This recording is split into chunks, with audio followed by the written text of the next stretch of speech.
RTC కార్మికుల స్థానిక సమస్యల అధ్యయనం కోసం యూనియన్ రాష్ట్ర ప్రతినిధి బృందం డిపో సందర్శనలో భాగంగా ఆదివారం నల్గొండ డిపో సందర్శించి కార్మికులను కలుసుకుని సమస్యలు అడిగి తెలుసుకున్నారు. ఈ సందర్భంగా కె సత్తిరెడ్డి మాట్లాడారు.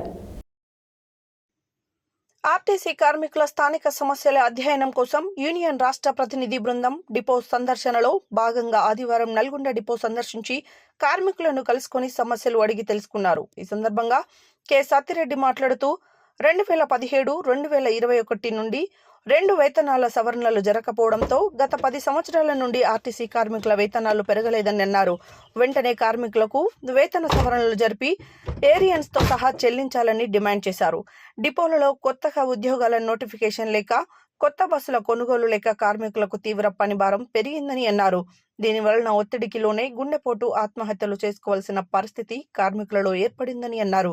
కార్మికులకు రావాల్సిన సిసిఎస్ ఇతర బకాయిలు వెంటనే చెల్లించాలని, మహాలక్ష్మి పథకం అమలు ద్వారా కార్మికులకు పెరిగిన పనిభారాన్ని తగ్గించడానికి తగిన చర్యలు చేపట్టాలని కోరారు. కాంగ్రెస్ పార్టీ ఎన్నికలలో ఇచ్చిన హామీలను అమలు చేయాలని, సామాజిక భద్రతా పథకాలైన CCS, PF, RS, SRB, SBT ట్రస్టుల నుండి ఆర్టీసీ వాడుకున్న డబ్బులు చెల్లించాలని కోరారు. స్థానికంగా డిపోలలో విశ్రాంతి గదులు, మౌలిక సదుపాయాలు కల్పించాలని కోరారు. ఈ కార్యక్రమంలో RTC staff and workers federation Nalgonda depot గౌరవ అధ్యక్షులు, సిఐటియు జిల్లా సహాయ కార్యదర్శి Dandapalli Sattaiah, RTC staff and workers federation Nalgonda region అధ్యక్షులు కందుల నరసింహ, కార్యదర్శి బత్తుల సుధాకర్, సిఐటియు జిల్లా కమిటీ సభ్యులు అద్దంకి నరసింహ, ఎస్డబ్ల్యూఎఫ్ నాయకులు చంద్రమౌళి, శ్యామ్ సుందర్, నరసింహయ్య, జ్యోతి, మమత తదితరులు పాల్గొన్నారు.